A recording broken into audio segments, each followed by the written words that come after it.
Hello students, देखो हम last lecture में बात कर रहे थे मॉलिक्यूलर ऑर्बिटल थ्योरी की केमिकल बॉन्डिंग में।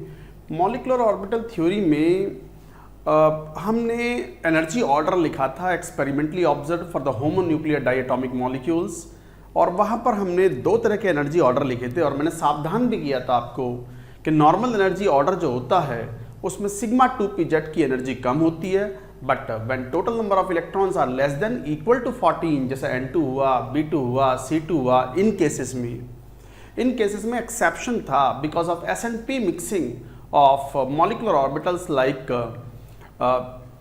Sigma 2pz and sigma 2s। उनकी इंटरमिक्सिंग वापस से होती है और न्यू मॉडिफाइड मॉलिक्यूलर ऑर्बिटल्स मिलते हैं जिनमें लोअर वाले की एनर्जी और कम हो जाती है, हायर वाले की और बढ़ जाती है। इस कारण से जो सिग्मा 2pz है उसकी एनर्जी जंप करके it goes beyond pi 2px and pi 2py, and because of that we observed an exception. तो अब एनर्जी का ऑर्डर चेंज हो गया तो electronic configuration will be modified and the properties will be modified. तो सावधान रहना है आपको, अगर टोटल इलेक्ट्रॉन्स मॉलिक्यूल में, आयंस में नहीं मॉलिक्यूल में, अगर 14 से ज़्यादा हैं तो नॉर्मल एनर्जी ऑर्डर फॉलो करना है, और यदि 14 से कम है तो वो सिग्निफिकेंट S&P मिक्सिंग जब तक ही ऑब्जर्व होती है when total electrons are equal to और लेस देन 14, तो फिर आपको एक्सेप्शनल एनर्जी ऑर्डर फॉलो करना है and you have to write MO configuration. तो let us write MO configuration of some more species. तो जैसे एमओ कॉन्फ़िगरेशन B2 की बात करें, for example ammo configuration B2 की बात करें तो B2 का कॉन्फ़िगरेशन आप नहीं, एमओ कॉन्फ़िगरेशन B2 से पहले मुझे कुछ पॉइंट लिखवा रहा था, मैंने शायद बॉन्ड ऑर्डर लिखवा दिया था आपको कि बॉन्ड ऑर्डर का फॉर्मूला मैं फिर लिख रहा हूं, bond order is equal to NB minus NA upon 2, ये मैंने बता दिया था। अच्छा, ये बात भी क्लियर है यहां पर, a bond order equal to 0 means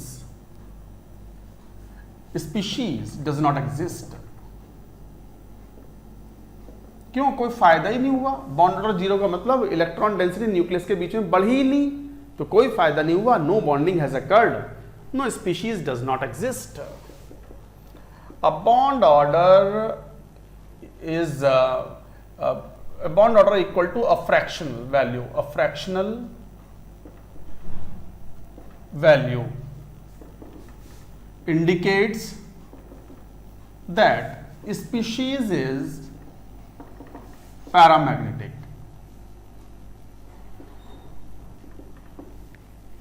अगर बॉन्ड ऑर्डर की वैल्यू फ्रैक्शनल है तो it indicate the species paramagnetic, it has one और मोर अनपेयर्ड इलेक्ट्रॉन्स। अच्छा, साथ में higher is the bond order, greater is the thermodynamic stability। अगर मान लो किसी स्पीशीज के डेरिवेटिव्स की बात करें और उसमें अलग अलग डेरिवेटिव्स में बॉन्ड ऑर्डर कैलकुलेट करो, तो जहां बॉन्ड ऑर्डर ज्यादा होगा वहां थर्मोडायनेमिक स्टेबिलिटी ज्यादा होगी। थर्मोडायनेमिक स्टेबिलिटी का मतलब energy required to break the bond will be more, that is energy required to break bond will be greater। तो higher is the bond order, greater is the thermodynamic stability, that is energy required to break the bond will be greater in case of higher bond order। Obviously double bond को तोड़ने में ज़्यादा energy खर्च होती है then compare to single bond. Triple bond को तोड़ने में और ज़्यादा एनर्जी खर्च होती है। तो बॉन्ड ऑर्डर जितना ज़्यादा होगा थर्मोडायनेमिक स्टेबिलिटी उतनी ज़्यादा होगी, बॉन्ड को तोड़ने के लिए ज़्यादा एनर्जी की आवश्यकता पड़ेगी। तो गाइज ये तरीके थे। अच्छा, कभी कभी ऐसा होता है if bond order under comparison is equal, then अगर दो अलग अलग स्पीशीज हैं और वो बॉन्ड ऑर्डर उनके इक्वल हैं, अब इक्वल बॉन्ड ऑर्डर हैं और अलग अलग स्पीशीज हैं, तो न्यूक्लियर चार्ज तो अलग अलग हो सकते हैं ना, तो फिर कैसे बताएं? एंटी बॉन्डिंग इलेक्ट्रॉन जिसमें कम होंगे थर्मोडायनेमिक स्टेबिलिटी ज्यादा होगी। This is an important point, ये भी important, this is also important. तो if bond order under comparison is equal then lower are the number of anti bonding electrons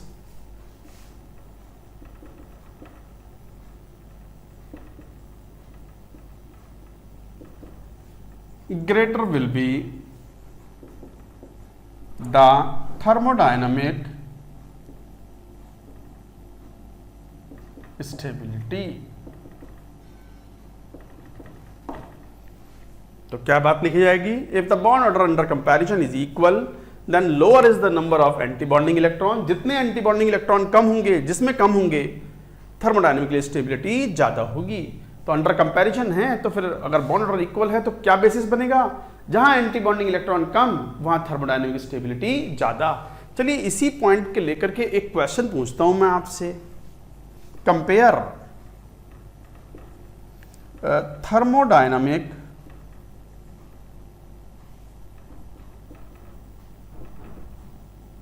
stability among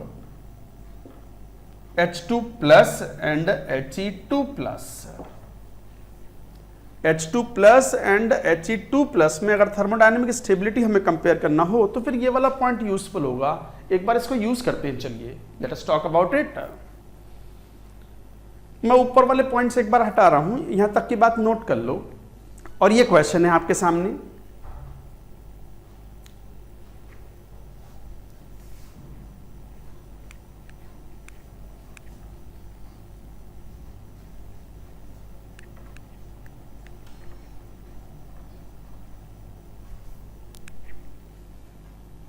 जैसे इस question को ही देखो, जरा देखना तो। H2 plus number of electron, एक ही बस इलेक्ट्रॉन है। H2 में 2 इलेक्ट्रॉन थे, H2 प्लस मतलब एक इलेक्ट्रॉन लूज कर दिया तो 1 इलेक्ट्रॉन। तो क्या sigma 1s1, sigma star 1s0 है ये तो what is the bond order? 1 - 0/2 half. Fractional bond order means paramagnetic, वो तो दिखता ही है, एक अनपेयर्ड इलेक्ट्रॉन है। जरा यहां आना, He2 plus how many electrons? He2 plus में नंबर ऑफ इलेक्ट्रॉन्स कितने होंगे? जरा देखना, number of electrons will be equal to 4 होते हैं तो 3 इलेक्ट्रॉन्स हैं तो sigma 1s2 sigma star 1s1, sigma 1s2 sigma star 1s1। जरा देखो इसको। अब यहां देखोगे तो what is the bond order? Bond order again 2 - 1/, this is equal to 2, तो ये हाफ आ गया। इक्वल हैं, दोनों में इक्वल हैं। अगर इक्वल हैं तो फिर क्या बोलोगे? बॉन्ड ऑर्डर इक्वल हैं तो फिर थर्मोडायनेमिक स्टेबिलिटी किसकी आती? जहां एंटी बॉन्डिंग इलेक्ट्रॉन कम हो, यहां एंटी बॉन्डिंग इलेक्ट्रॉन है ही नहीं, तो क्या बोल दोगे? Conclusion would be H2 plus is thermodynamically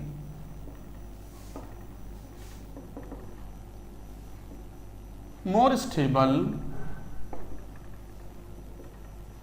than He2 plus ion। इसका मतलब greater amount of the energy is required to break the bond between H2 plus and then in He2 plus। Note करो, it's a good point.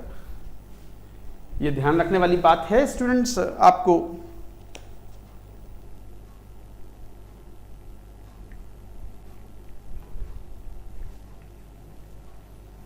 Understood the point? तो इस तरीके से ये बात आप कहोगे। एक और इंपॉर्टेंट पॉइंट है जो भूलना नहीं है।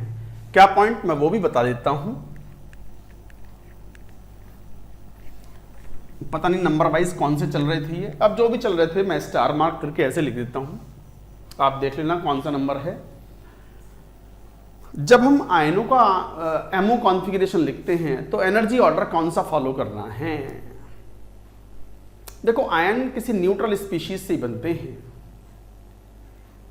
जैसे मैं एग्जांपल लूं तो आप समझोगे। जैसे मान लो O2 2+, ये ऑक्सीजनाइल आयन है।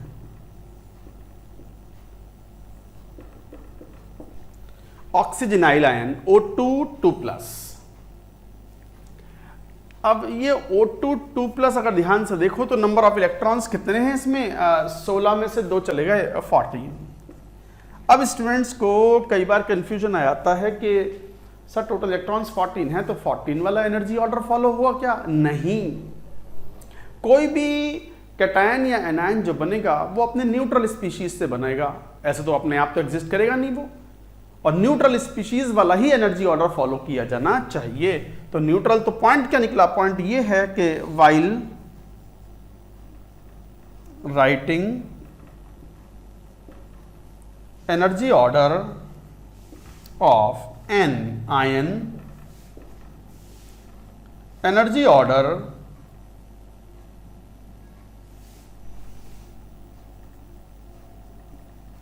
corresponding to its neutral species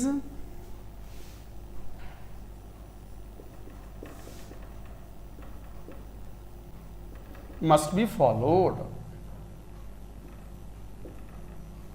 देखो क्या बात लिखी है, again this is a very important point. while writing energy order of n ion, चाहे वो कैटायन हो चाहे वो एनायन हो, energy order corresponding to its neutral molecule या न्यूट्रल मॉलिक्यूल, न्यूट्रल स्पीशीज क्यों, मॉलिक्यूल लिखो, neutral molecule must be followed.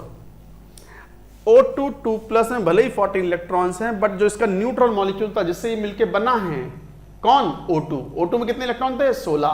16 वाला एनर्जी ऑर्डर फॉलो होगा। 16 वाला मतलब normal energy order, sigma 1s2, sigma star 1s2, sigma 2s2, sigma star 2s2, sigma 2pz2, pi 2px is equal to pi 2py 2 pi star 2px pi star 2py sigma star 2pz, ये था ना। But total 14 इलेक्ट्रॉन्स हैं, 2 4 6 8 10 तो 12 14 हो गया, 0 0 0। So this is the energy order. तो O2 2+ में भले ही 14 इलेक्ट्रॉन्स हैं, but you have to follow the energy order corresponding to its neutral molecule. तो while writing energy order of an ion, energy order corresponding to its neutral molecule must be followed.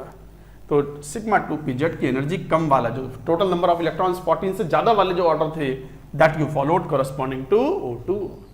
I hope you have understood the point. तो ये कुछ points थे जो आपको ध्यान में रखने थे। चलिए अब मैं कुछ MO ऑर्डर लिखता हूं और उसमें paramagnetic nature, spin magnetic moment, bond order, type of bond. Type of bonds बहुत इंपॉर्टेंट बात है, चलिए बात करेंगे। नोट इट डाउन, लिखो एक बार इसको।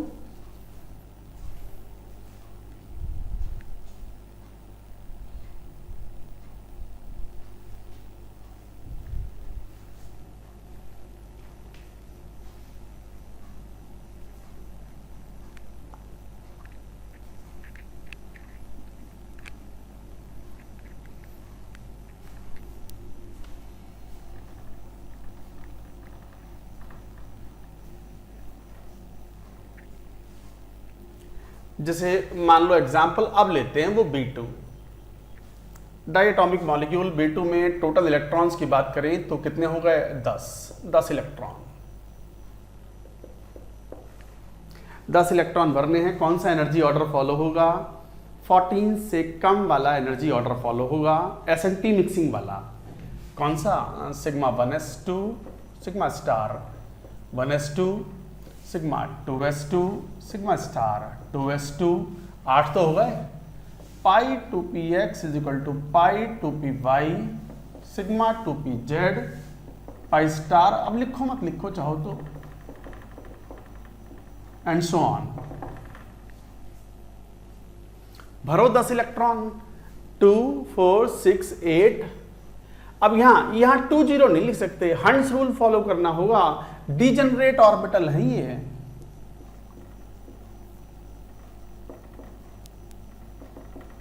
और डीजेनरेट ऑर्बिटल्स में जो इलेक्ट्रॉन्स भरे जाएंगे वो एक एक भरे जाएंगे, 2 भरने हैं तो 1 1 ऑफ सिमिलर स्पिन। अच्छा, फिर 2pz में 0। जरा बॉन्ड ऑर्डर कैलकुलेट करो। बट बॉन्ड ऑर्डर से पहले एक और टर्म डिफाइन करते हैं। आखिरी भरे हुए जो ऑर्बिटल्स होते हैं उन्हें बोलते हैं हम HOMO orbitals. HOMO means highest occupied एमोस molecular orbitals, highest occupied molecular orbitals. अच्छा, नेक्स्ट जो जस्ट खाली वाला होता है that is called LUMO, lowest unoccupied molecular orbital, lowest unoccupied, highest occupied. तो ये हाईएस्ट ऑक्यूपाइड है, हाईएस्ट एनर्जी वाले ऑक्यूपाइड वाले मॉलिक्यूलर ऑर्बिटल। उससे जस्ट नेक्स्ट वाले जो खाली ऑर्बिटल हैं वो लूमो हैं। और ये होमो लूमो का डिफरेंस बड़ा इंपॉर्टेंट होता है कलर ऑफ द कंपाउंड्स के लिए, क्योंकि एक्साइटेशन कराओगे, एनर्जी दोगे तो इलेक्ट्रॉन जंप कहां करेगा, होमो से लेके लूमो में जंप करेगा। और जंप करने में कौन सी वेवलेंथ अब्सॉर्ब करेगा, that is going to decide the colour of the compound. बात करेंगे उसके ऊपर भी। तो ये आखिरी भरा हुआ जो मॉलिक्यूलर ऑर्बिटल होते हैं दैट इज कॉल्ड होमो। उससे जस्ट नेक्स्ट खाली जो ऑर्बिटल होता है, वैकेंट ऑर्बिटल होता है, वो है लूमो, अनऑक्यूपाइड लिखा हुआ है ये। तो ये टर्म्स ध्यान रखेंगे। जरा बॉन्ड ऑर्डर देखो। B2 में bonding electron 2 4 5 6 electron minus anti bonding 2 4 upon 2 1। So bond order is 1। Whether it is paramagnetic और डायमैग्नेटिक, ये तो पेयर्ड हैं, ये पेयर्ड हैं, ये पेयर्ड हैं, ये पेयर्ड हैं। अनपेयर्ड एक, अनपेयर्ड एक और, 2 अनपेयर्ड इलेक्ट्रॉन्स हैं पैरामैग्नेटिक विथ 2 अनपेयर्ड इलेक्ट्रॉन्स। तो स्पिन मैग्नेटिक मोमेंट कितना, क्या फॉर्मूला होता है, x × x + 2 पता है आपको, बोर मैग्नेटॉन। तो फॉर्मूले में 2 अनपेयर्ड 2 × 4 Bm √8 बोर मैग्नेटॉन। यह है स्पिन मैग्नेटिक मोमेंट। पूछते हैं स्पिन मैग्नेटिक मोमेंट और paramagnetic moment.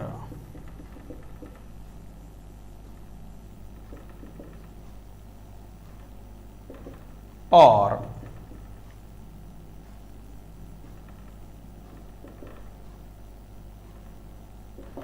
Spin magnetic moment और पैरामैग्नेटिक मोमेंट, इस तरीके से हम ये टर्म यूज करते हैं, नोट करते जाएं।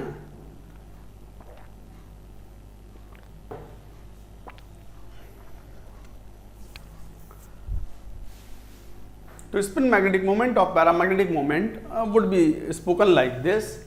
बॉन्ड ऑर्डर वुड बी यहां पर 1। ये इस तरीके से आप बोलते जाओगे। अब मेरी बात सुनिए, यहां आपने वैसे सारी बात कर ली।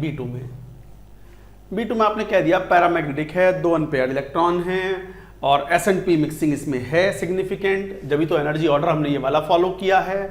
और 2 अनपेयर्ड इलेक्ट्रॉन के साथ बॉन्ड ऑर्डर 1 है। होमो लूमो की भी बात कर ली आपने।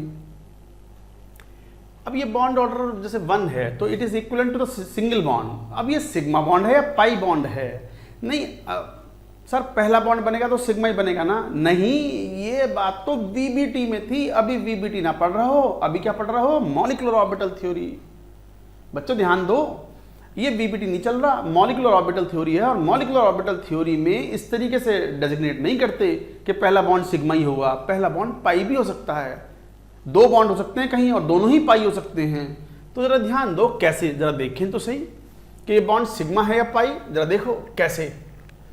अच्छा एक बात ध्यान देखो, सिग्मा 1s में 2 इलेक्ट्रॉन जाने से जितनी एनर्जी घटी है, मतलब स्टेबलाइजेशन आया है, वो स्टेबलाइजेशन एंटी बॉन्डिंग ने कैंसिल कर दिया। So this effect is cancelled by this. Sigma 2s की वजह से जो स्टेबलाइजेशन आया था, बॉन्डिंग मॉलिक्यूलर ऑर्बिटल है तो स्टेबिलिटी प्रोवाइड करेगा। यहां जो स्टेबलाइजेशन आया था that effect is cancelled by sigma star 2s, क्योंकि उसमें भी 2 इलेक्ट्रॉन गए हैं, कैंसल्ड। यहां तक का इफेक्ट तो कैंसल्ड, और यहां तक के इफेक्ट तो कैंसल्ड इसलिए बोल रहा हूं कि बॉन्ड ऑर्डर कितना आ जाएगा, 0 हो जाएगा यहां तक का।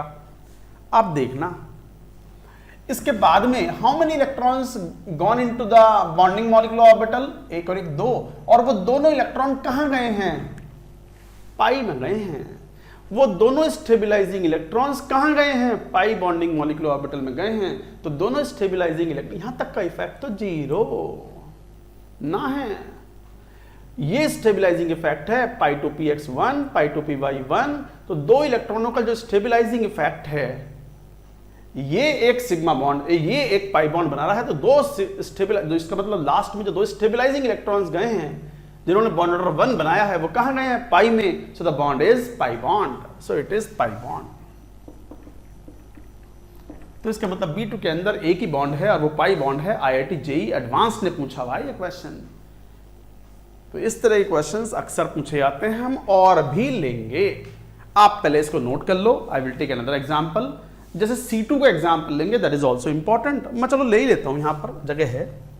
C2 टोटल नंबर इलेक्ट्रॉन्स 12, लिखो SN मिक्सिंग के कारण exceptional energy order sigma 1s2 sigma star 1s2 sigma 2s2 sigma star 2s2, उसके बाद pi 2px is equal to pi 2py sigma 2pz, इस टाइप से energy pi star 2px is equal to pi star 2py sigma star 2pz। वैसे जरूरत नहीं है इतनी, and so on. जरा भरते जाओ, 2 4 6 8, 8 तक तो यहां भर गए, 2 10 2 12, बस ये खाली है। तो एक तो ये हो गए कौन, होमो ऑर्बिटल्स। ये नेक्स्ट खाली वाला वैकेंट ऑर्बिटल कौन हो गया, लूमो। इनमें भी इलेक्ट्रॉन नहीं है, लूमो ये वाला है। अब जरा देखना C2, ये कॉन्फ़िगरेशन हुआ, ये इफेक्ट इसने कैंसिल आउट कर दिया। मैंने समझाया था सिग्मा 1s से जो स्टेबलाइजेशन इफेक्ट आया होगा that is cancelled by sigma star 1s, क्योंकि दो इलेक्ट्रॉन भरे हैं। Similarly this effect is cancelled. यहां तक तो कोई इफेक्ट आया ही नहीं। जरा बॉन्ड ऑर्डर देखियो, बताओ कितने इलेक्ट्रॉन स्टेबलाइजिंग गए हैं, 2 और 2 4। तो मैं बॉन्ड ऑर्डर लिखने का तरीका भी बता रहा था, तो यहां तक का इफेक्ट तो लो ही मत। आप तो बॉन्ड ऑर्डर ऐसे लिख दो, इसका इफेक्ट इसने कैंसिल, इसका इफेक्ट इसने कैंसिल, नहीं चाहो तो यूज कर लो, वो तो कैंसिल आउट हो जाएंगे। 2 और 2 4 इलेक्ट्रॉन गए हैं बॉन्डिंग में, माइनस एंटी बॉन्डिंग में कोई नहीं गया, upon 2, so bond order 2।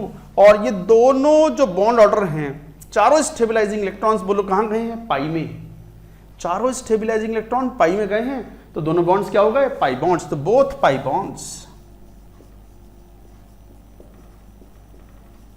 Very important point. तो C2 के अंदर both of the bonds are pi bonds. Sir ये कैसे निकाल दिया, 4 थोड़ी हैं, ज्यादा आएंगे। अरे इनका इफेक्ट कैंसिल आउट हो गया। चाहो तो कैलकुलेट कर लो, और ऐसे भी कर लो, तो बॉन्ड ऑर्डर तो 2 ही आएगा ना। 2 4 6 8, 8 इलेक्ट्रॉन्स माइनस 2 4 अपॉन 2 है, तो बॉन्ड ऑर्डर 2 ही ना। बट मैंने ये वाला इफेक्ट कैंसिल कर दिया up to sigma star 2s तक। उसके बाद वालों में मैंने कैलकुलेशन किया। ये एक अल्टरनेट तरीका है बॉन्ड ऑर्डर निकालने का, वैल्यू सेम ही आएगी, बट इससे आइडिया लगता है कि स्टेबलाइजिंग नेट स्टेबलाइजिंग इलेक्ट्रॉन्स कहां गए हैं, कितने गए हैं, उससे हम पता लगा सकते हैं कि बॉन्ड्स की नेचर सिग्मा है या पाई है। ये MOT है, मॉलिक्यूलर ऑर्बिटल थ्योरी। यहां पर पहला बॉन्ड भी पाई बॉन्ड हो सकता है, और 2 बॉन्ड हैं और दोनों बॉन्ड भी पाई बॉन्ड हो सकते हैं। VBT ना पढ़ रहे हो, ये सबसे इंपॉर्टेंट पार्ट चल रहा है, यू मान लो। सो लाइक दैट यू से C2, ऐसी एक O2 मॉलिक्यूल और स्टडी करेंगे। अच्छा ये पैरामैग्नेटिक है, डायमैग्नेटिक नहीं, कोई अनपेयर्ड इलेक्ट्रॉन नहीं है, सो इट इज डायमैग्नेटिक।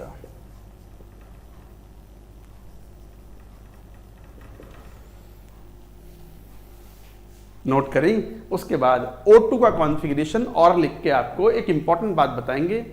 जैसा हमने कहा भी था कि VBT के हिसाब से O2 एक डायमैग्नेटिक मॉलिक्यूल है, बट नहीं, MOT के हिसाब से O2 पैरामैग्नेटिक है, उसमें 2 अनपेयर्ड इलेक्ट्रॉन हैं, and yes experimentally it is verified.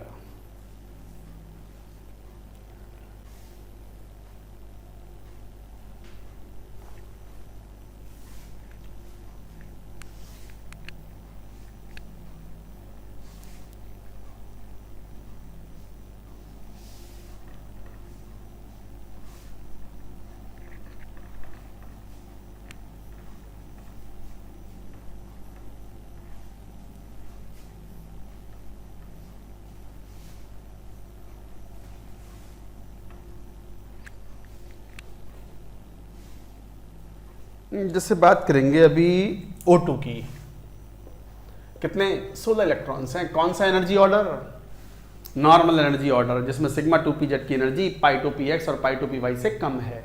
भरो 16 sigma 1s 2 sigma star 1s2 sigma 2s2 sigma star 2s2 उसके बाद sigma 2pz 2 pi 2px2 is equal to pi 2py2 उसके बाद पाई स्टार 2py ये 0 0 होगा मेरे ख्याल नहीं, चेक कर लो। 2 4 6 8 10 12 14 15 16 सिग्मा स्टार 2pz 0। इस बार ये होमो ऑर्बिटल्स है, होमो एंटी बॉन्डिंग है, इस बार एंटी बॉन्डिंग, और ये लूमो है, ये भी एंटी बॉन्डिंग है। आखिरी भरे हुए मॉलिक्यूलर ऑर्बिटल होमो, उससे जस्ट अगला वाला कौन, लूमो। तो ये होमो लूमो ऑर्बिटल्स थे। Sigma 1s2 sigma star 1s2 ये सब एनर्जी ऑर्डर लिख लिया। जरा बॉन्ड ऑर्डर देखें तो वो एक तरीका तो वही था, 2 4 6 8 10 माइनस एंटी बॉन्डिंग वाले 2 4 5 6 अपॉन 2 तो कितना हो गया 2। और ऑल्टरनेटिवली तरीका मैंने क्या सिखाया था, इसका इफेक्ट ये कैंसिल, इसका इफेक्ट ये कैंसिल, यहां तक कोई इफेक्ट नहीं। बॉन्डिंग में कितने गए 2 4 6, एंटी बॉन्डिंग में कितने गए 2, कितना 2, तो भी बॉन्ड ऑर्डर 2। बट कौन से बॉन्ड जरा देखो, आप सुन लो, कॉपी पेन बंद करो, इधर सुनो ध्यान से कि किस टाइप के बॉन्ड्स हैं। इसमें दिक्कत आती है स्टूडेंट्स को। मैंने तीसरा एग्जांपल ले रहा हूं, एक B2 ले लिया, एक C2 ले लिया और अब O2 भी ले रहा हूं। देखो ध्यान से, बॉन्ड ऑर्डर 2 है नेट। बॉन्डिंग में सिग्मा बॉन्डिंग में 2 इलेक्ट्रॉन गए, उनका इफेक्ट कहीं कैंसिल आउट नहीं हुआ, तो इसका मतलब 2 नेट सिग्मा में कितने स्टेबलाइजिंग इलेक्ट्रॉन गए हैं 2, तो एक सिग्मा बॉन्ड, एक बॉन्ड में 2 इलेक्ट्रॉन होते हैं ना। पाई में देखो 4 इलेक्ट्रॉन तो गए हैं स्टेबलाइजिंग बॉन्डिंग मॉलिक्यूलर ऑर्बिटल में, उन 4 का प्रभाव 2 इलेक्ट्रॉनों ने कैंसिल आउट कर दिया, तो 4 इलेक्ट्रॉनों का स्टेबलाइजिंग इफेक्ट 2 इलेक्ट्रॉनों ने कैंसिल आउट कर दिया, तो नेट स्टेबलाइजिंग इफेक्ट पाई का कितना रहा 2 इलेक्ट्रॉनों का, और 2 इलेक्ट्रॉनों का पाई स्टेबलाइजिंग है तो 1 pi bond. So this is important, very important. साफ दिखता है there are 2 unpaired electrons, paramagnetic है। सो दिस इज पैरामैग्नेटिक, और पैरामैग्नेटिक है तो इसका मतलब ये हुआ mu s would be square root 2 into 4bm। So like that you can calculate. This is O2 molecule. O2 is paramagnetic. इस तरीके से आप ये बात कह पाते हो। तो ये था bond order and all those things. Bond order जितना ज़्यादा होगा थर्मोडायनेमिक स्टेबिलिटी उतनी ज़्यादा होगी। फ्रैक्शनल बॉन्ड ऑर्डर है तो वो हमेशा पैरामैग्नेटिक होगा, और यदि इंटीजर है तो पैरामैग्नेटिक भी हो सकता है, डायमैग्नेटिक भी, वो हमें केस देखना पड़ेगा। सिग्मा बॉन्ड पाई बॉन्ड कैसे फाइंड आउट करते हैं, वी हैव टॉक्ड अबाउट। तो इस तरीके से ये ऑर्डर होते हैं। N2 भी बना लोगे तो बॉन्ड ऑर्डर 3 आएगा। डायटोमिक मॉलिक्यूल्स में मैक्सिमम बॉन्ड ऑर्डर इनमें 3 आता है in case of N2 among the molecules. इस तरीके से आप ये बात कहते हो। चलिए एमओ डायग्राम और बनाएंगे, तो पहले ये नोट कर लो, let us make MO diagram. तो किसी एक मॉलिक्यूल का डायग्राम बना लेंगे, N2 का बना लेंगे, इससे बॉन्ड ऑर्डर भी लिख लेंगे और डायग्राम भी बना लेंगे। तो नोट करो ये सब।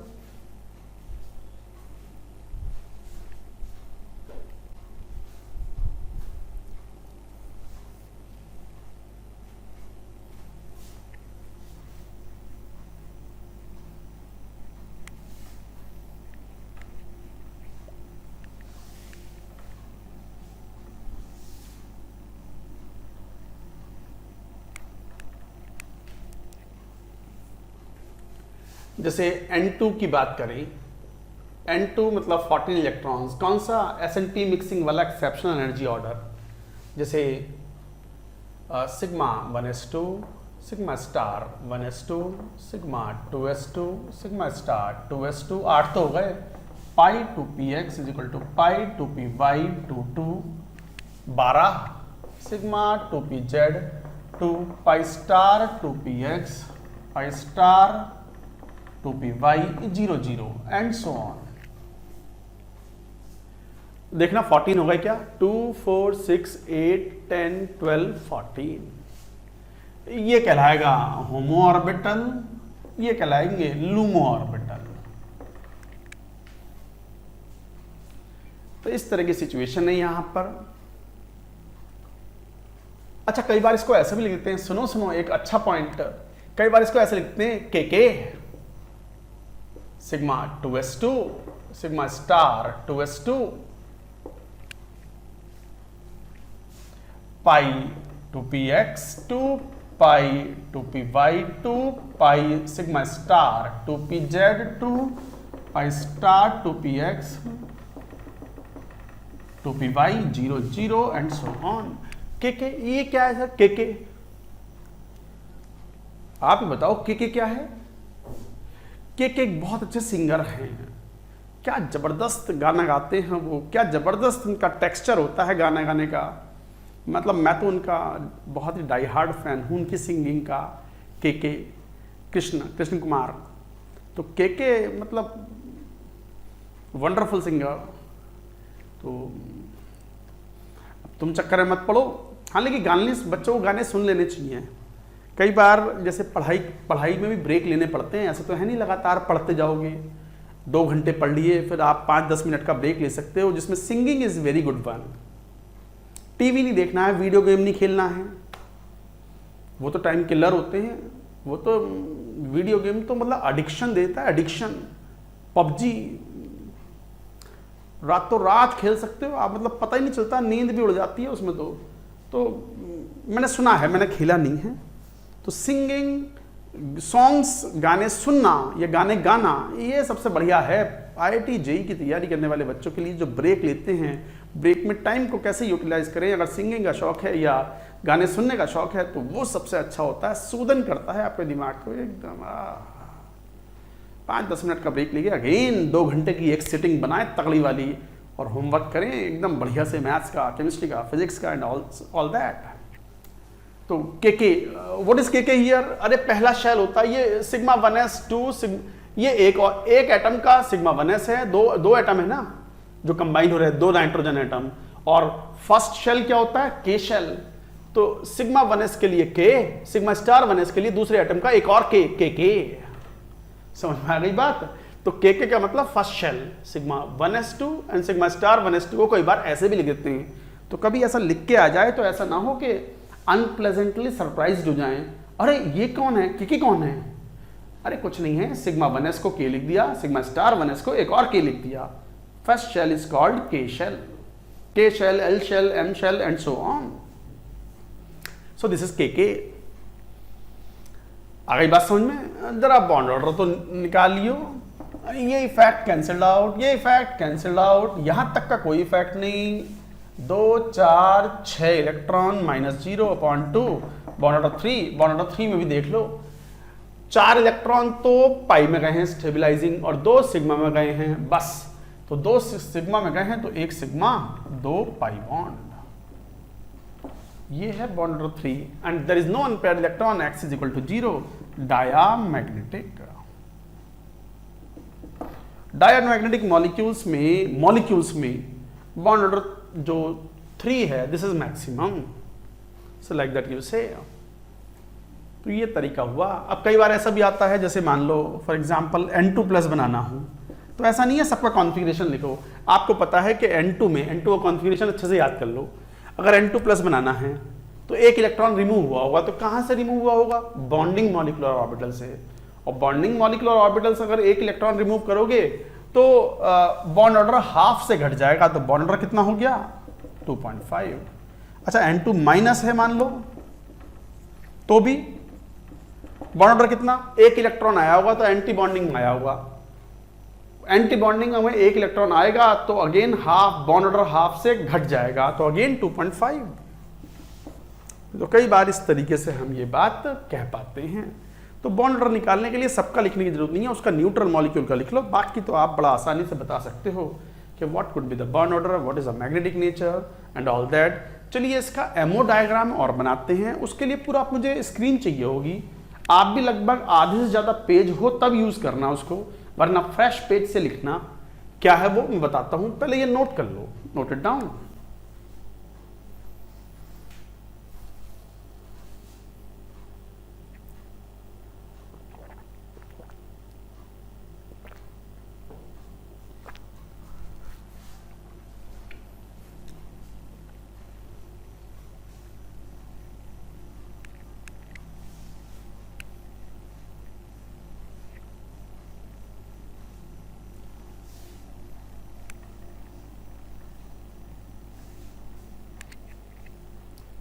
जैसे यहां बात करेंगे एमओ डायग्राम ऑफ, मान लो N2 का ही बना रहे हैं, अभी N2 का हमने लिखा भी था।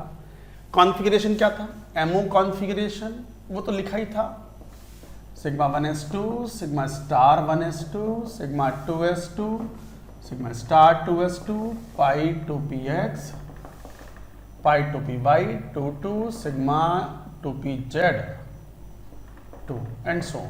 ये था, ये थे 14 इलेक्ट्रॉन्स का लेखा जोखा।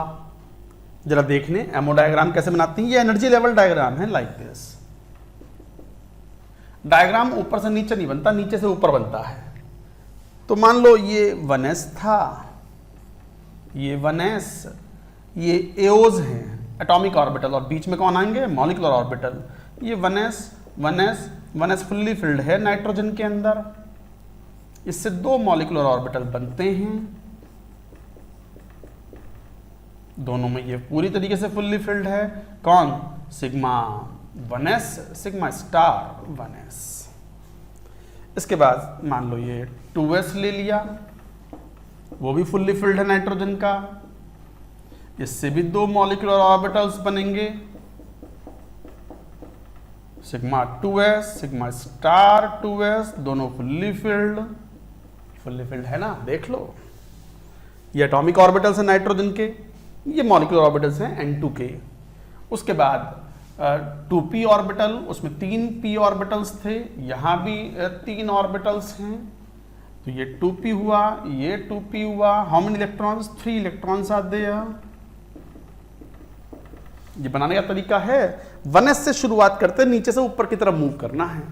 अब 6 एटॉमिक ऑर्बिटल कंबाइन करेंगे तो कितने मॉलिक्यूलर ऑर्बिटल बनेंगे, 6 ही बनेंगे, पता है आपको। 6 बनेंगे तो उनका एनर्जी का ऑर्डर भी पता है। पाई टू px की एनर्जी सबसे कम, उसके बाद फिर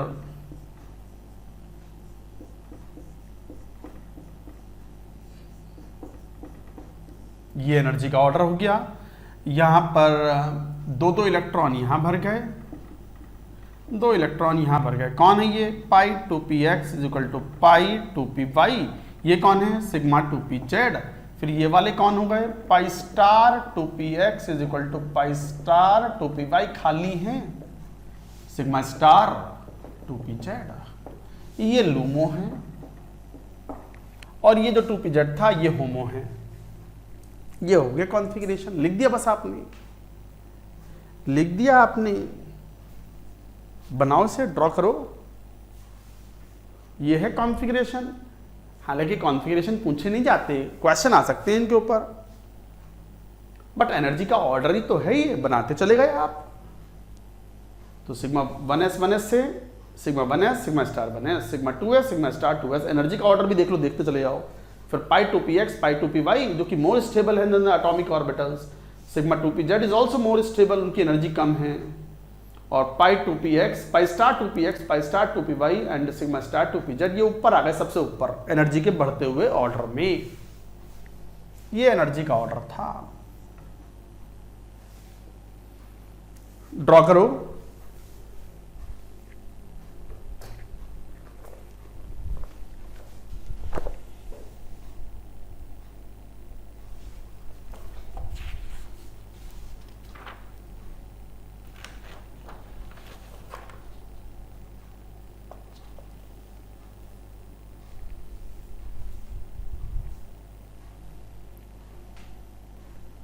अब कई बार यहीं पे एक बड़ा अच्छा सवाल बनता है, क्वेश्चन तो बहुत आसान है।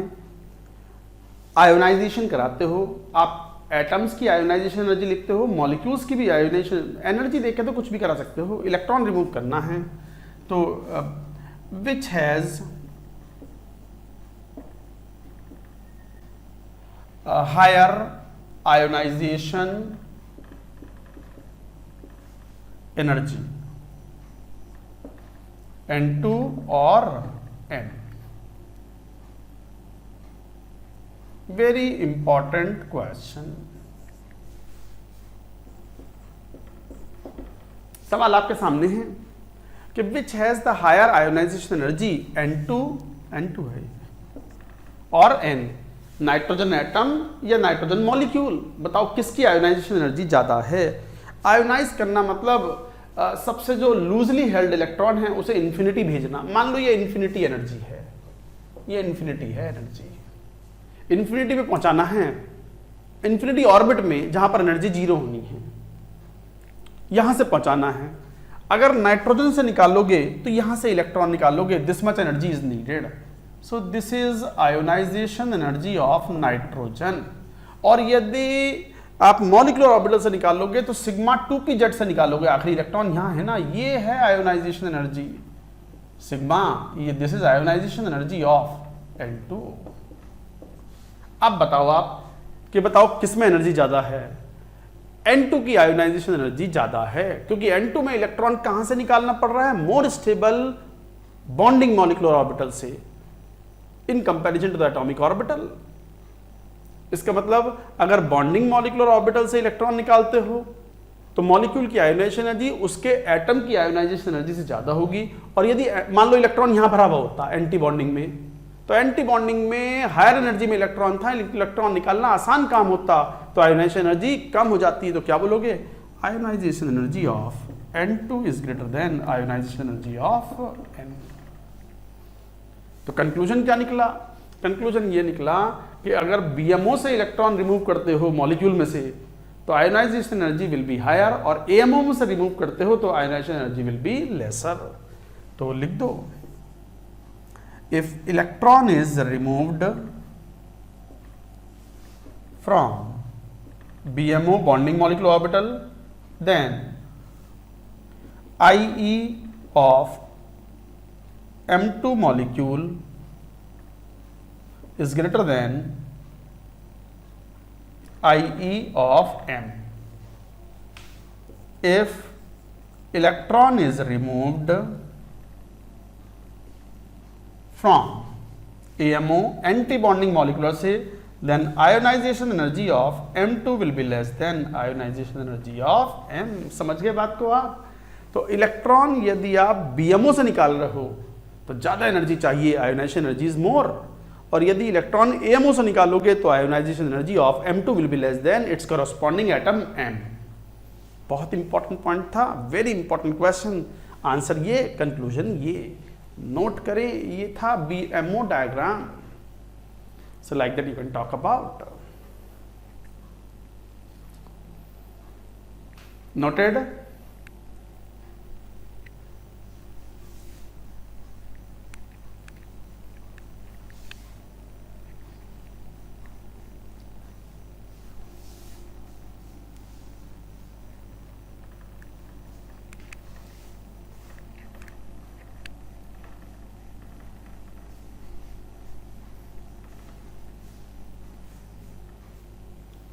अब देखो बात आती है, MO डायग्राम बना लिए आपने, होमोन्यूक्लियर मॉलिक्यूल्स के लिए एनर्जी ऑर्डर लिख लिया, मैग्नेटिक नेचर फाइंड आउट कर लिया, पैरामैग्नेटिक मोमेंट फाइंड आउट कर लिया, ऑल दोज थिंग्स। बट अब हेटेरोन्यूक्लियर डायटॉमिक मॉलिक्यूल्स का एनर्जी ऑर्डर जरूरी नहीं है कि ये जो हमने एनर्जी ऑर्डर फॉलो किए थे तो होमोन्यूक्लियर के लिए थे। हेटेरोन्यूक्लियर्स में follow exceptions, and one exception, common exception is carbon monoxide CO। लिखो इस बात को एज ए नोट करके, whatever energy order of another we studied are for homonuclear diatomic molecules.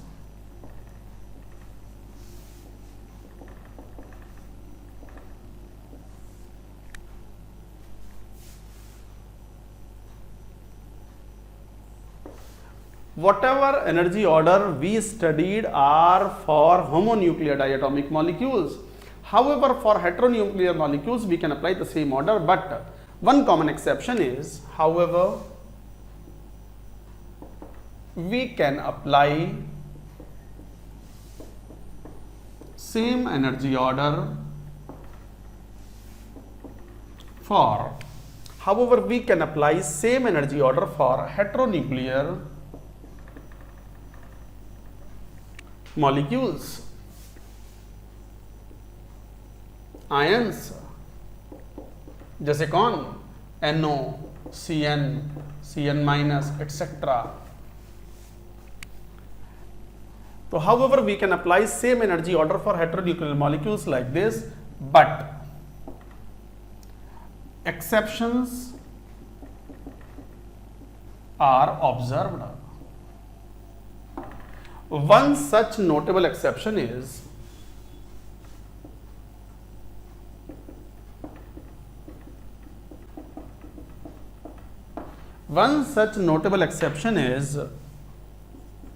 CO. However, we can apply same energy order for heteronuclear molecules or ions, but exceptions are observed. One such notable exception is CO. क्या है? As a note, ये पहला point. दूसरा point क्या? जरा CO का energy order लिखो. कितने इलेक्ट्रॉन? 8 से 14, 14 इलेक्ट्रॉन्स.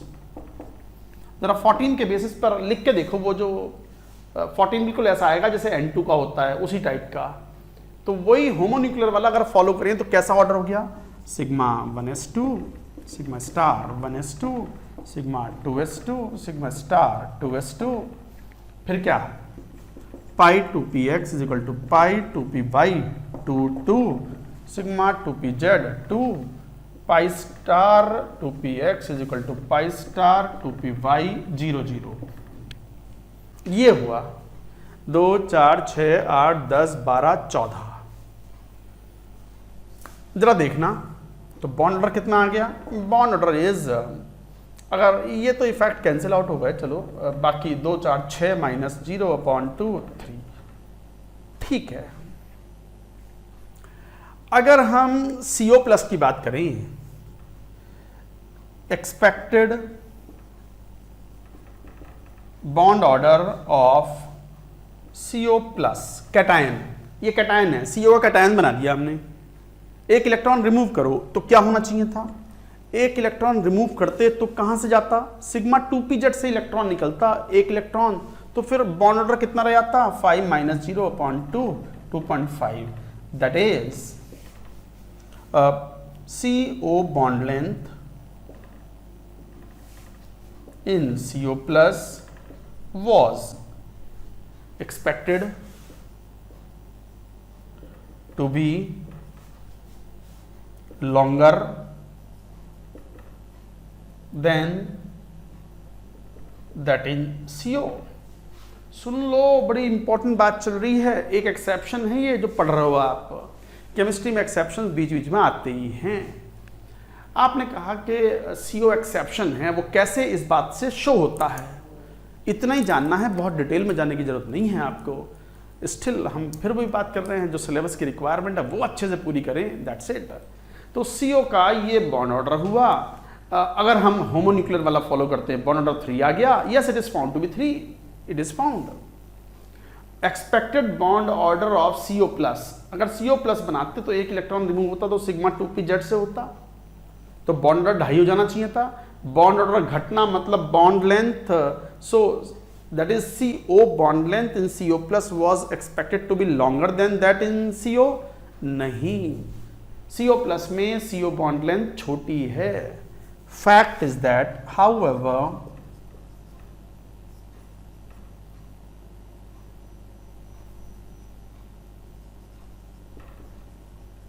फैक्ट क्या है? CO bond length CO in CO plus is shorter, lesser than bond length CO in CO. CO plus की bond length CO bond length से कम है. इसका मतलब conclusion, so bond order of CO plus is greater than bond order या 3, ये conclusion है। CO plus का bond order, cobalt नहीं है ये, कार्बन मोनोऑक्साइड उसका कैटायन, CO प्लस का बॉन्ड ऑर्डर 3 से ज्यादा है, क्योंकि बॉन्ड लेंथ CO प्लस में, CO bond length in CO plus is shorter than the bond length of CO in CO।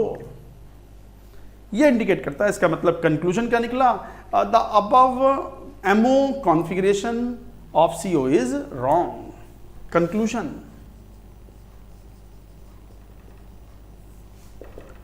above MO energy order for CO is not correct। Cut तो नहीं गया, मैं check कर लूं वरना ऊपर लिख दूंगा। हाँ कटा नहीं है, बस हो गया समहाउ। तो conclusion, above MO energy order, ये वाला for CO is not correct. तो सर करेक्ट कौन सा है? No, that is the beyond the scope of our study, not to study. फिर तो और उसमें कॉम्प्लिकेशंस आने शुरू हो जाते हैं। एमओस कॉन्फ़िगरेशंस में जो MO ऑर्बिटल ने वे फिर LCO से कंबाइन करके मॉडिफाइड मॉलिक्यूलर ऑर्बिटल्स बनाते हैं। Things become more and more complex, not needed at all, नहीं चाहिए। तो बस ये पॉइंट था। सो this is how you talk about the molecular orbital theory. हो गया, बस एक लास्ट पॉइंट और बात करनी है about the colour of compounds. HOMO LUMO का जो इम्पोर्टेंस है वो मैंने थोड़ा सा इंडिकेट भी किया था, अब फिर बात करेंगे। तो ये एक्सेप्शन था, याद रखें। तो one such notable exception is CO। Note it down as an important point, this is important.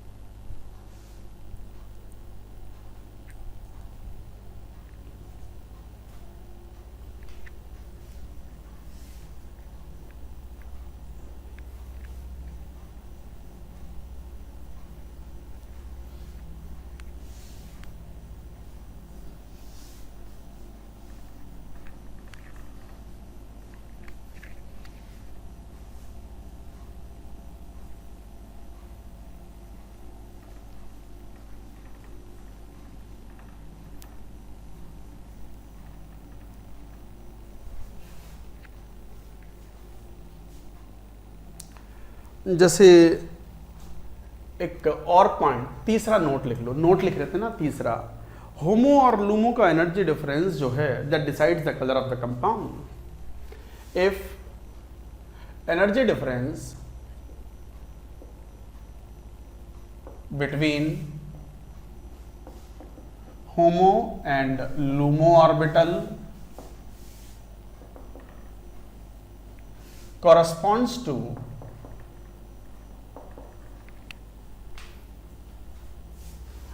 one of the wavelength of visible region or visible range, कितना 4000 angstrom to 7500 angstrom. If energy difference between HOMO, भाई आप तो जानते हो होमो मतलब आखिरी भरा हुआ ऑर्बिटल, उससे जस्ट ऊपर वाला लूमो, अगर बाहर से एनर्जी मिलेगी तो इलेक्ट्रॉन जंप करेगा होमो से लूमो में जाएगा।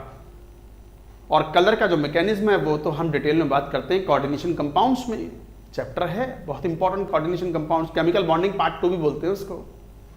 तो होमो लूमो में अगर एनर्जी का डिफरेंस व्हाइट लाइट के कॉरस्पॉन्डिंग है, विजिबल रीजन के कॉरस्पॉन्डिंग कोई पर्टिकुलर वेवलेंथ अगर एब्जॉर्ब की है, then compound is coloured, then compound is found to be colored, then compound is colored। ये रीजन है, अदरवाइज इट इज वाइट और colourless.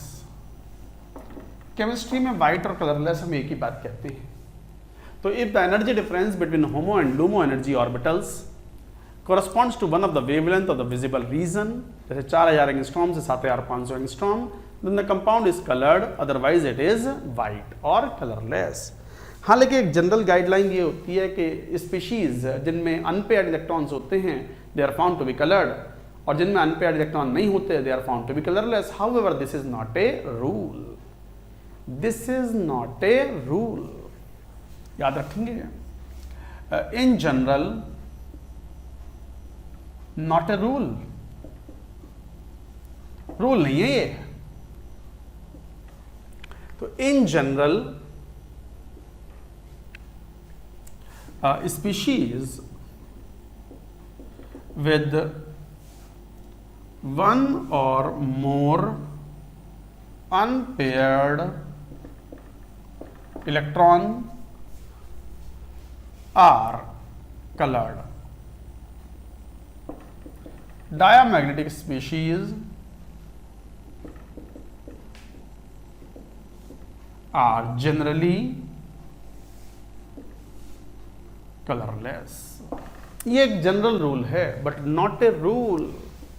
It's not a rule, it is not a rule. ये कोई principal नहीं है, ये कोई नियम नहीं है जो हमेशा फॉलो ही होगा. अब जैसे O2 है, रूम कंडीशन पर O2 is colourless, O2 gas is colourless, but O2 molecule में 2 अनपेयर्ड इलेक्ट्रॉन है. तो ये कोई नियम थोड़ी है, आपके सामने मैंने वायलेशन लिया है. जैसे फॉर एग्जाम्पल नियम नहीं है ये. For example O2 has 2 unpaired electrons पर molecule yet coloured yet colourless. हाँ तो भाई नियम थोड़ी है, कलरलेस है. क्यों? इसका पक्का रीजन क्या हुआ? कलरलेस इसलिए है बिकॉज होमो और लूमो का energy difference does not correspond to the visible line, it is large. HOMO and LUMO energy difference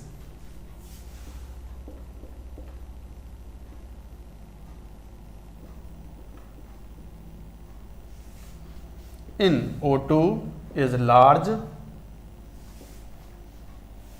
falls in UV range. Visible range में लाई नहीं करता, ये है असली रीजन. ये तो बस क्वेश्चन सॉल्व करने में काम आता है कि जनरली अनपेयर्ड इलेक्ट्रॉन होते हैं तो कलर्ड होता है, वरना नहीं होता. हालांकि कोई नियम नहीं है.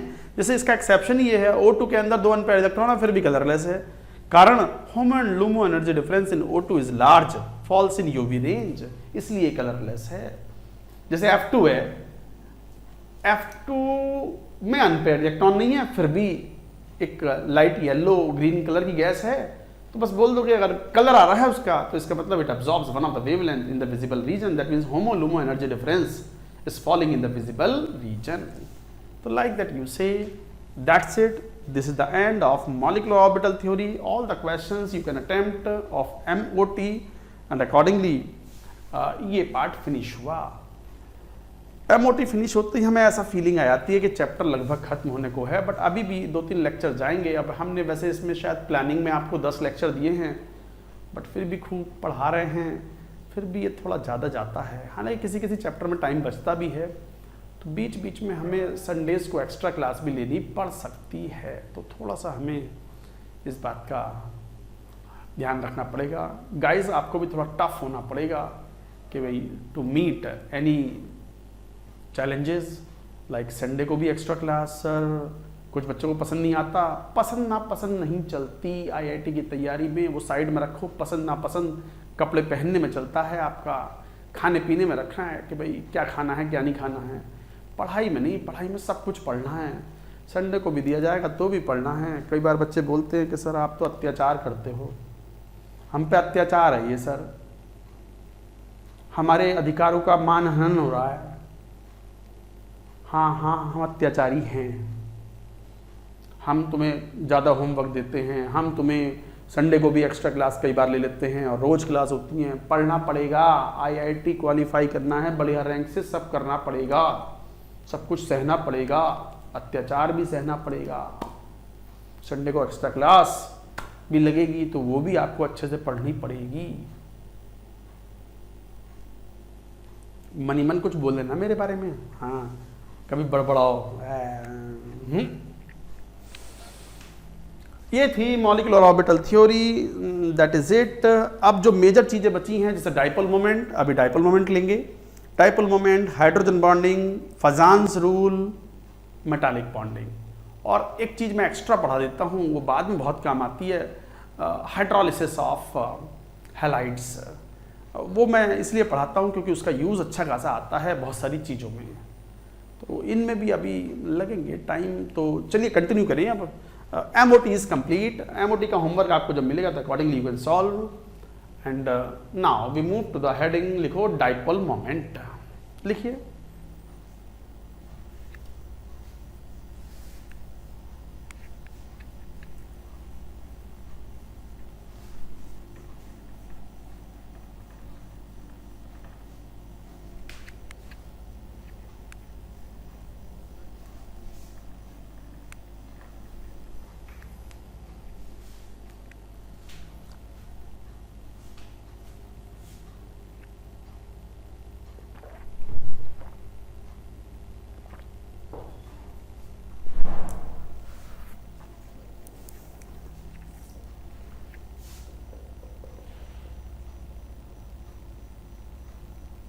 Next heading, dipole moment. Dipole moment is the property of dipole. What is dipole? जैसे HCl, आपको पता है ये पोलर कोवेलेंट बॉन्ड है, और ये मॉलिक्यूल भी क्या है? Polar molecule. पोलर मॉलिक्यूल का मतलब पोल्स हैं। पोल्स मतलब चार्जेस। क्लोरीन की इलेक्ट्रोनेगेटिविटी ज्यादा होने की वजह से क्लोरीन पर एक पार्शियल नेगेटिव चार्ज और हाइड्रोजन पर एक पार्शियल पॉजिटिव चार्ज होता है, जिसकी वजह से एक इलेक्ट्रोस्टैटिक फोर्स ऑफ अट्रैक्शन भी आता है, कुछ आयनिक कैरेक्टर भी आता है in this covalent bond. That's why it is called polar covalent bond. नहीं, Cl2 में ऐसा नहीं था। Cl bond, no charges, no permanent dipole.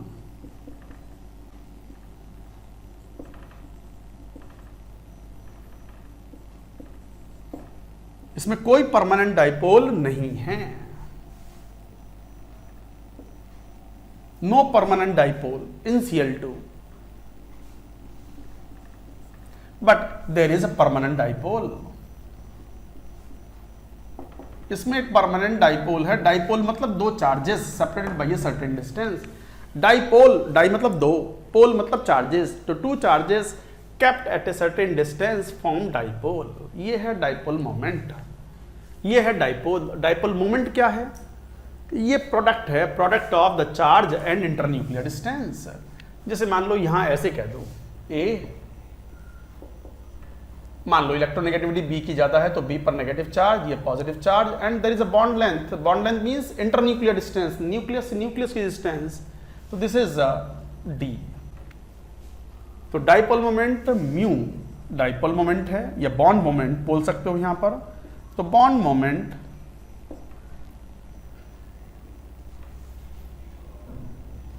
Moment is equal to delta into D. तो बॉन्ड मोमेंट और डाइपोल मोमेंट ऑफ बॉन्ड इस तरीके से डिफाइन करते हो। तो क्या है ये? It is a product of charge and internuclear distance in dipole. तो परिभाषा लिखो, डाइपोल मोमेंट म्यू से रिप्रेजेंट करते हैं, is the product of charge and internuclear distance.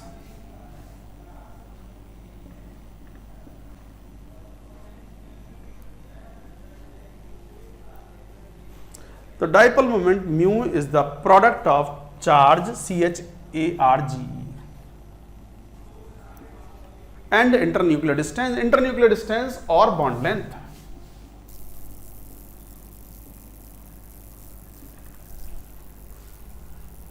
In a polar bond. तो पोलर बॉन्ड में charge and the internuclear distance जो होता है उनका प्रोडक्ट जो कहलाता है वो डाइपोल मोमेंट कहलाता है। It is a vector quantity.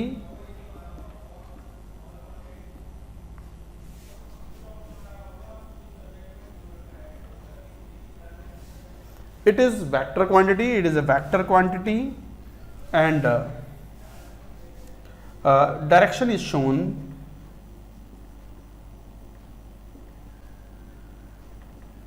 by an arrow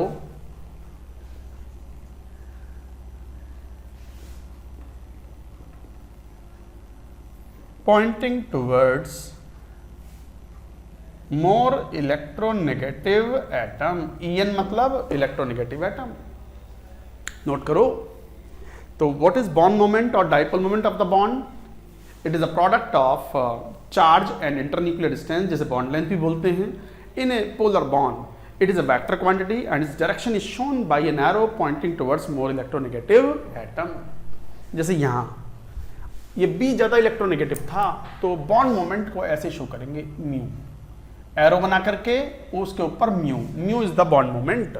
और डाइपोल मोमेंट जैसे यहाँ ऊपर या नीचे कहीं भी शो कर दो वो कोई बात नहीं है. तो इस टाइप से शो करेंगे dipole moment.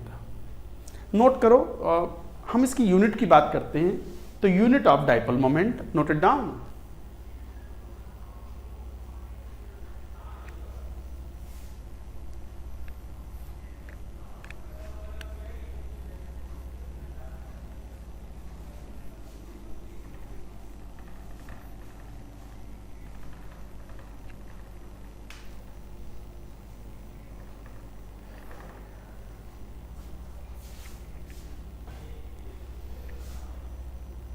Unit of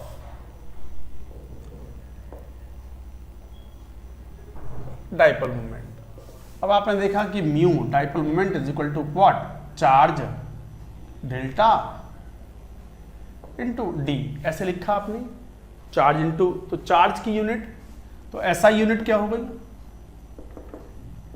mu की, चार्ज कूलम्ब और distance metre. Coulomb metre. CGS unit क्या होगी आपको पता है, चार्ज की यूनिट क्या होती है ईएसयू में, मैंने बोल ही दिया. सीजीएस यूनिट में चार्ज की यूनिट बहुत सारे स्टूडेंट्स को नहीं पता होती, ईएसयू. और distance centimetre. ईएसयू is electrostatic unit.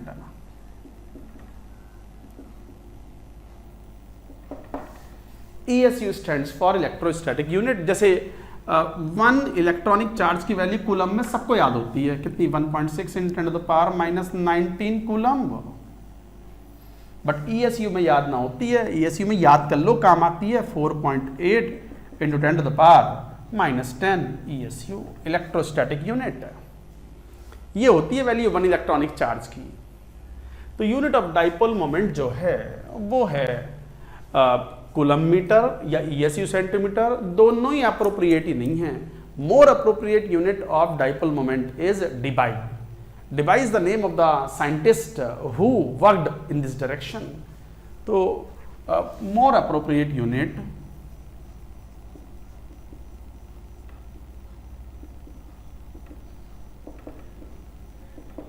Of dipole moment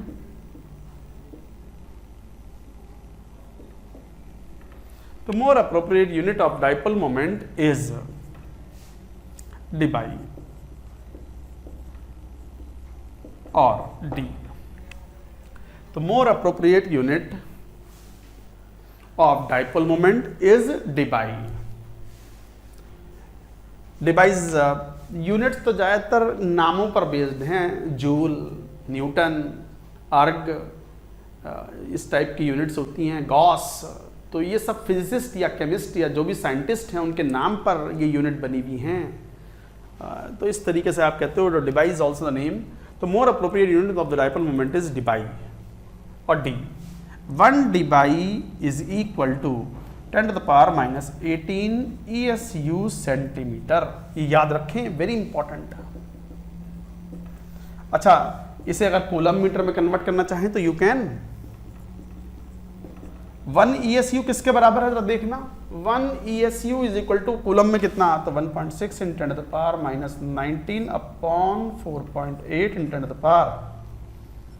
10⁻10 into centimetre को मीटर में कन्वर्ट करो तो कितना, 10⁻2 मीटर. ये कूलम हुआ. Coulomb into 10⁻⁻² metre. देखो तो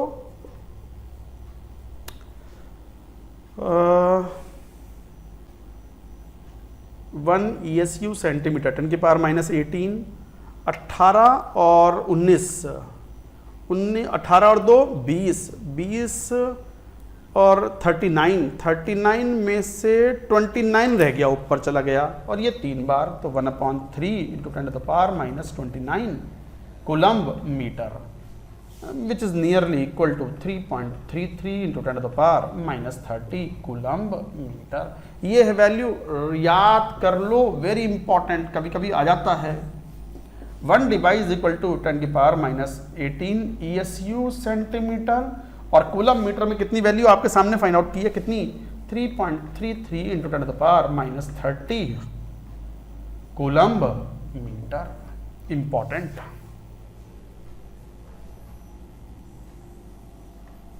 याद कर लो, दिस इज वेरी इंपॉर्टेंट। तो 1 डिवाइस 10⁻18 ESU सेंटीमीटर और 3.33 into 10⁻⁻30 coulomb metre. Note it down, पूरी बात नोट करो।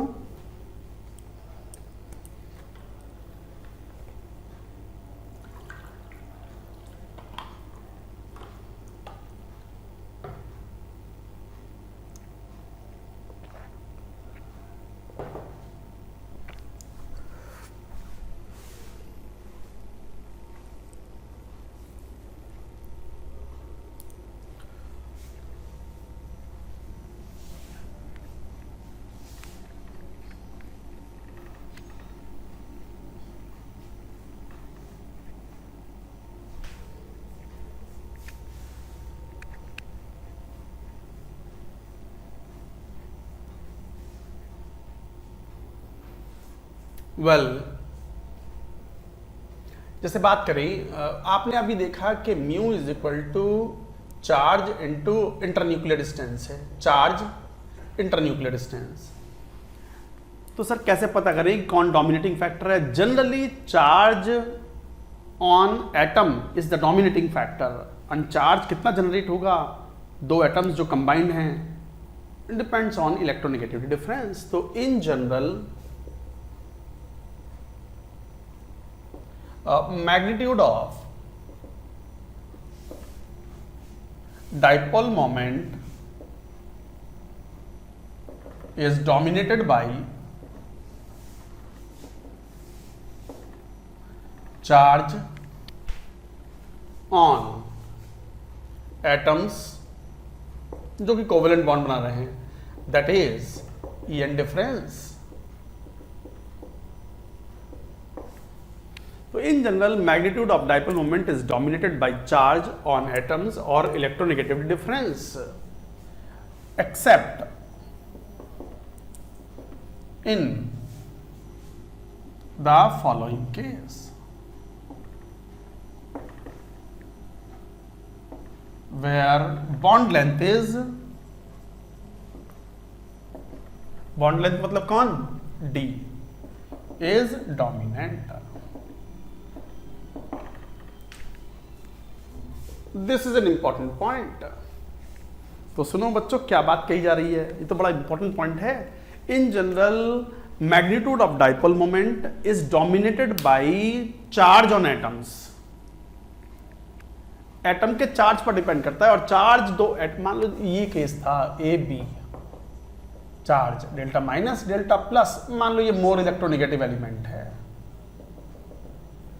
इलेक्ट्रोनेगेटिविटी का डिफरेंस जितना ज्यादा होगा, चार्ज भी ज्यादा जनरेट होगा, और ये इनकी बॉन्ड लेंथ थी यहां तक।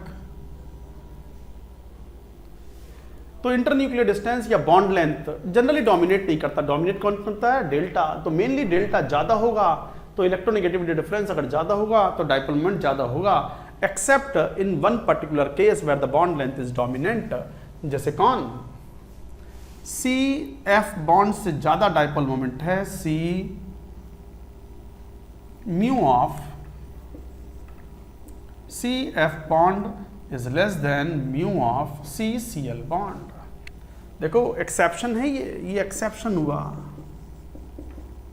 एक्सेप्शन के रूप में याद कर लो। इसका जो डाइपोल मोमेंट है 1.4 डिबाई है, इसका डाइपोल मोमेंट 1.5 dBi है। भले ही इलेक्ट्रोनेगेटिविटी का डिफरेंस CF में ज्यादा था, बट यहां बॉन्ड लेंथ भी तो मैटर करती है, तो बॉन्ड लेंथ इज डोमिनेंट। तो ये एक्सेप्शन है, it's a very important exception, very important exception. Exception के रूप में याद कर लो तो generally who is dominant? Charge on atoms which is based on electronegative difference. तो जरा देखें, HF का डाइपोल मोमेंट ज्यादा है HCl से, HBr से, HI से। H2O का डाइपोल मोमेंट H2S से ज्यादा है। अमोनिया का डाइपोल मोमेंट PH3 से ज्यादा है। तो electronegativity plays an important role. These are decreasing order of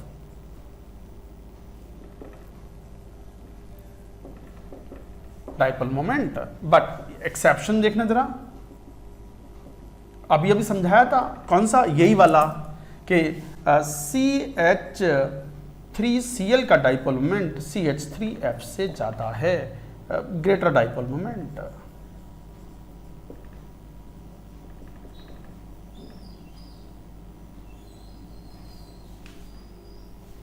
greater dipole moment देख लो यहां पर, CH3Cl का डाइपोल मोमेंट CH3F से ज्यादा है। क्यों? Because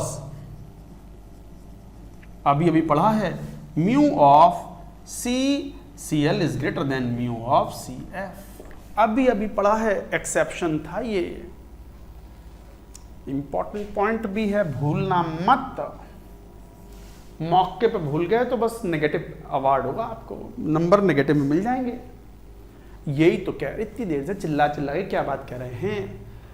magnitude of the dipole moment is dominated by charge on atoms. देख लो ये सब, जितने ज्यादा इलेक्ट्रोनेगेटिविटी का डिफरेंस होगा, बॉन्ड मोमेंट या डाइपोल मोमेंट ज्यादा होगा।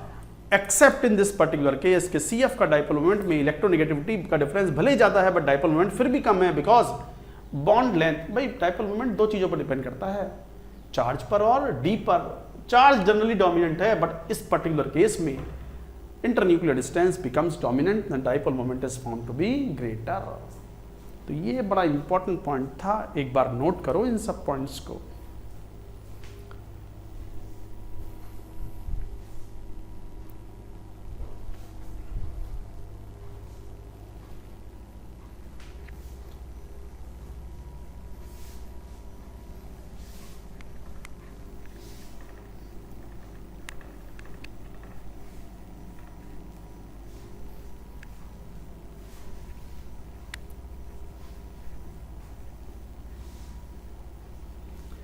अच्छा, पॉलीएटॉमिक मॉलिक्यूल्स में, इन पॉलीएटॉमिक मॉलिक्यूल्स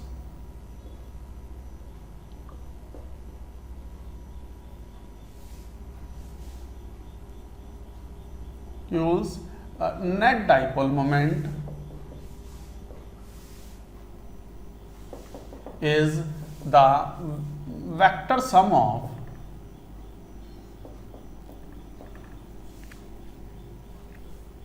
तो in polyatomic molecules net dipole moment is the vector sum of individual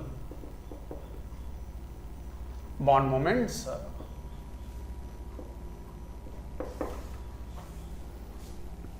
vector sum तो कैसे निकालते हो वो तो पता है आपको। मान लो ये दो वेक्टर हैं μ1 μ2, मान लो डाइपोल मोमेंट के टर्म्स में ही है और उनके बीच का एंगल थीटा है, तो पता है आपको क्या फार्मूला होता है, mu net is equal to square root of μ1 square plus μ2 square plus 2 μ1 μ2 cos theta, यही तो बोलते हो। So this is the magnitude of the net dipole moment. Theta जितना ज्यादा होगा तो क्या होगा फिर बताओ, थीटा जितना कम होगा म्यू नेट उतना ही ज्यादा होगा। जितना कम एंगल होगा दो बॉन्ड्स में नेट डाइपोल मोमेंट उतना ही ज्यादा होगा। समझ में आ रही है बात? तो इस तरीके से आप ये बात कहते हो। फॉर एग्जाम्पल जैसे मान लो जैसे ये BF3 है या BCl3 मॉलिक्यूल है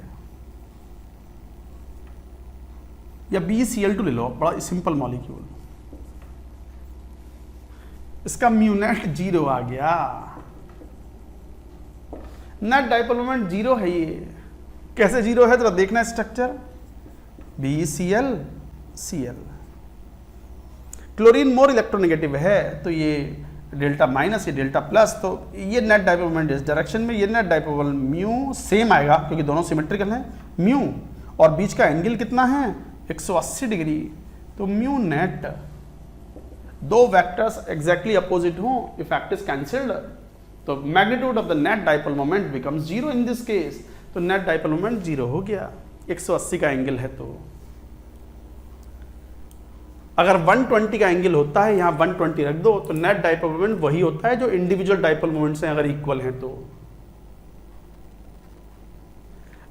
जैसे क्या बात बोल रहे हैं, फॉर एग्जाम्पल मान लो ये 120 डिग्री का एंगल है, 120 डिग्री, ये म्यू है, ये म्यू है, तो म्यू नेट भी निकालोगे तो square root of mu square plus 2 mu square cos 120 degree and the value comes out to be mu. तो अगर दो वेक्टर्स सेम मैग्नीट्यूड के अगर 120 डिग्री एंगल पर है तो रिजल्टेंट सेम ही आता है। ये सब आप जानते हो, मैं एक बार फिर भी आपको बतला देता हूं। तो इस तरीके से पॉलीटॉमिक मॉलिक्यूल्स में net dipole moment is the vector sum of the individual bond moments. इसी में एक बहुत इंपॉर्टेंट पॉइंट भी आएगा, पहले यहां तक की बात लिख लो।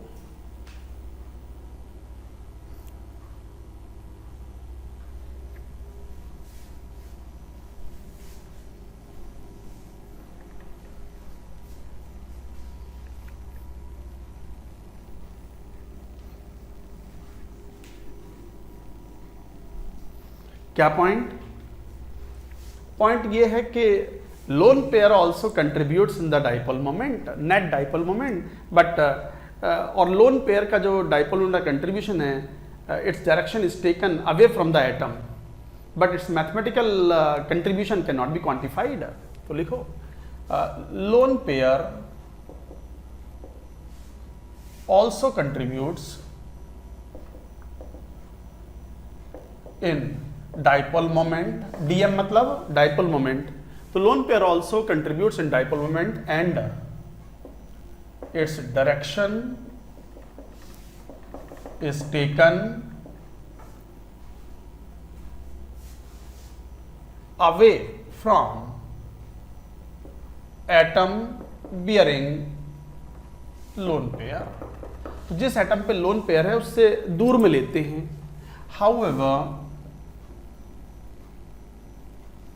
इट्स कंट्रीब्यूशन किसका? लोन पेयर का। It's contribution can't be quantified.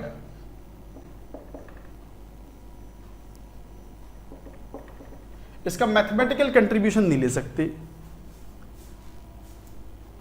क्या बात बोल रहे हैं? फिर देखो इधर, lone pair also contributes in the dipole moment. Its direction is taken away from the atom bearing lone pair.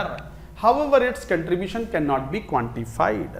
इसका मतलब देखो ऐसा हुआ, जैसे ये अमोनिया मॉलिक्यूल ले लो N, H, ये H, ये H और ये लोन पेयर। ऐसी एक मॉलिक्यूल ले लो NF3, ये लोन पेयर। अमोनिया का dipole moment NH3 is much greater than NF3। in fact NF3 is almost non-polar, very little non-polar। क्यों non-polar का मीनिंग हम बताएंगे अभी। very little dipole moment।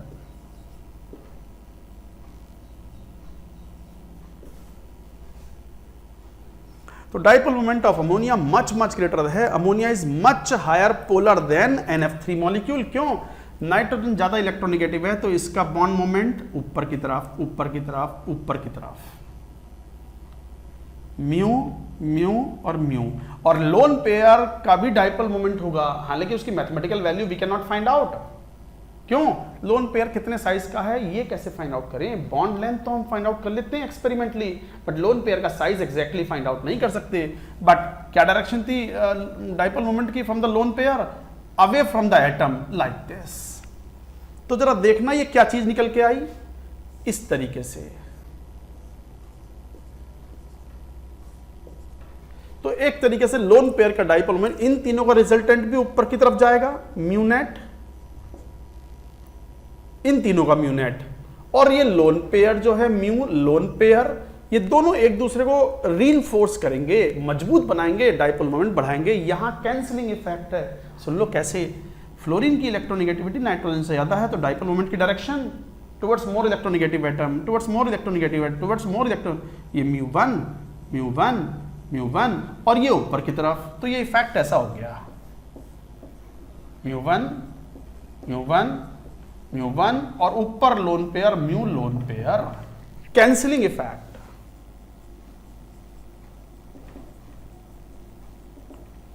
ये कैंसिलिंग इफेक्ट है लोन पेयर का, और ये रीइंफोर्सिंग इफेक्ट है,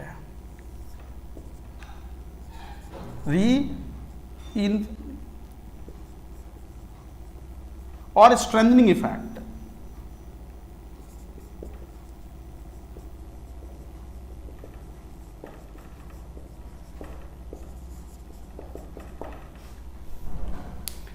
देखो भैया कितनी इंपॉर्टेंट बात बतलाई मैंने आपको, वेरी वेरी इंपॉर्टेंट, मार्क कर लो। लोन पेयर भी कंट्रीब्यूट करता है डाइपोल मोमेंट में। उसकी डायरेक्शन या उसकी दिशा क्या ली जाती है? Away from the atom bearing lone pair. हालांकि उसका मैथमेटिकल कंट्रीब्यूशन कितना आएगा वो हम नहीं बता सकते, क्योंकि उस पर formula delta into D can not be applied, क्योंकि size of the lone pair is not known.